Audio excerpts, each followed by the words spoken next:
రమాలా collections ఫిబ్రవరి 7న దిల్సుఖ్ నగర్ లో గొప్ప ప్రారంభం. గ్రాండ్ ఓపెనింగ్ సందర్భంగా ప్రతి ఒక్క బిల్లింగ్ కి ఒక ఆశ్చర్యకరమైన బహుమతి.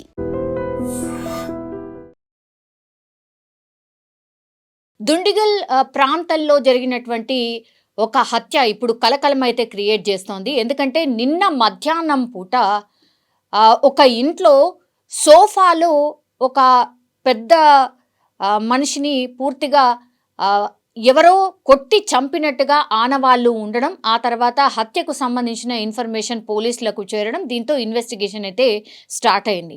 నిజం చెప్పాలంటే ఆమె ఎవరైతే ఇప్పుడు సుశీలమ్మ అని ఈవిడెవరైతే ఉన్నారో ఆమె కొంత పక్కనే ఉన్నటువంటి పూర్తిగా షాప్స్ షట్టర్స్ అన్నీ ఉన్నాయి.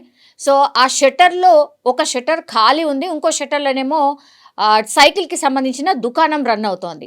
ఇంకో షట్టర్ ఖాళీ ఉందా అన్నటువంటి ఇన్ఫర్మేషన్ తెలుసుకోవడానికి ఒక వ్యక్తి వస్తాడు. ఆ తర్వాత పక్కనున్న సైకిల్ దుకాణం నడుపుతున్నటువంటి వ్యక్తిని అడుగుతాడు, ఇక్కడ ఏమైనా షట్టర్లు ఖాళీ ఉన్నాయా అన్న అని అంటే, ఒకసారి ఫోన్ చేయండి, అక్కడ ఫోన్ నెంబర్ ఉంది కదా అని ఫోన్ చేయండి అని అంటే, ఫోన్ చేస్తే లిఫ్ట్ చేయట్లేదు అన్న అంటే, మరి డోర్ తెరిచే ఉంది కదా, లోపలికి వెళ్ళి ఒకసారి అడగండి, ఎంక్వైరీ చేయండి అన్నటువంటి మాట చెప్పిండ్రు. వాళ్ళ పనిలో వాళ్ళు ఉన్నారు.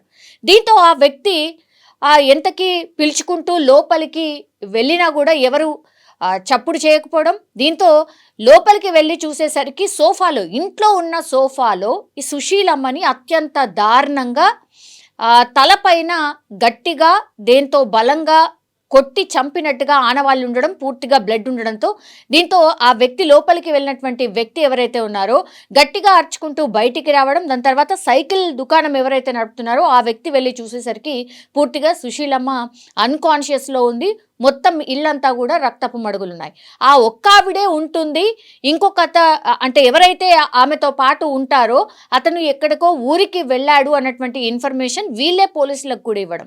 పోలీసులు వచ్చి ఇన్ఫర్మేషన్ తీసుకొని ఇన్వెస్టిగేషన్ స్టార్ట్ చేసినప్పుడు ఈ వ్యక్తి ఎవరైతే లోపలికి ఎంటర్ అయ్యాడో ఆ వ్యక్తి మీద ఫస్ట్ అసలు నువ్వెవరు ఏంటి అని ఎంక్వైరీ చేసినప్పుడు, ఇక్కడ ఇంకో షట్టర్ ఉంది కాబట్టి ఆ ఇన్ఫర్మేషన్ కోసం వచ్చాను సార్ అని ఆయన చెప్పాడు.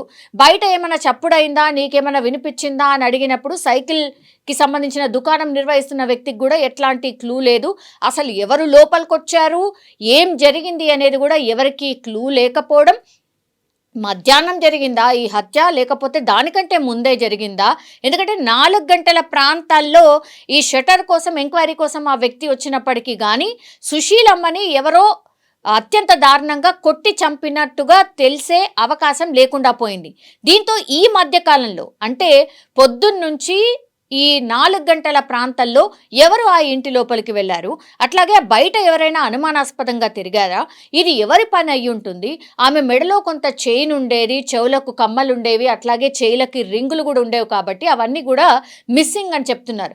పూర్తిగా మరి బంగారం దొంగతనం కోసమే వచ్చారా, లేకపోతే తెలిసిన వాళ్ళ తెలియని వాళ్ళ ఈమెను కక్షగట్టి అబ్జర్వ్ చేసి రెక్కి నిర్వహించిన తర్వాత హత్య చేశారా అనే కోణంలో అయితే పోలీసులు పూర్తిగా ఇన్వెస్టిగేషన్ చేస్తున్నారు.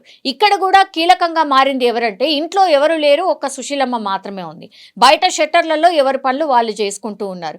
కాబట్టి ఇంట్లకు ఎవరు వెళ్ళారు, ఎవరు బయటకు వచ్చారు అనేది తెలిసే అవకాశం లేకుండా పోయింది. దీంతో పూర్తి స్థాయిలో సీసీ కెమెరాల్ని పరిశీలిస్తున్నారు. అండ్ మార్నింగ్ నుంచి ఈవినింగ్ వరకు అసలు తను ఎప్పుడైనా బయటకు వెళ్ళిందా, వచ్చిందా, ఇట్లా పూర్తి స్థాయిలో సీసీ కెమెరాకి సంబంధించిన విజువల్స్ అన్నిటినీ కూడా ఇన్వెస్టిగేషన్ చేస్తున్నారు పోలీసులు. ఇంకా కూడా అనుమానాస్పద కేసుగానే కేసు ఫైల్ చేశారు.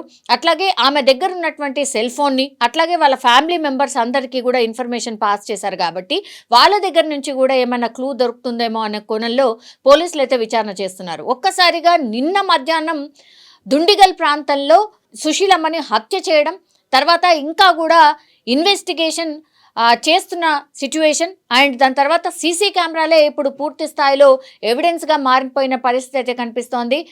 పోలీసులు అయితే పూర్తి స్థాయిలో దర్యాప్తు అయితే స్టార్ట్ చేశారు. మరి ఈ కేసులో ఏం జరుగుతుంది, సుశీలమ్మని ఎవరు చంపి ఉంటారు అనే కోణంలో అయితే పోలీసులు అయితే దర్యాప్తు చేస్తూ ఉన్నారు.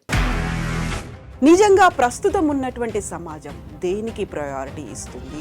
ఆర్థిక సంబంధాల చుట్టూ మాత్రమే తిరుగుతుంది. మళ్ళీ ఎన్నికలంగానే చాలా విరక్తి కలుగుతున్నాం. మంచి అనిపిస్తుంది కదా, లేడీస్ కూడా ఛాలెంజింగ్ జాబ్స్ చేసినప్పుడు చాలా బాగుంటది. ట్రాఫిక్ అసిస్టెంట్స్ గా నియమించిన ట్రాన్స్జెండర్స్ అందరితో సాల్యూట్ చేయించుకుంటున్నారు. ఫుడ్ డెలివరీ ఇవ్వటానికి వెళ్ళినటువంటి డెలివరీ బాయ్ అనిల్ పై కళ్ళ ముందు పిల్లని కొట్టి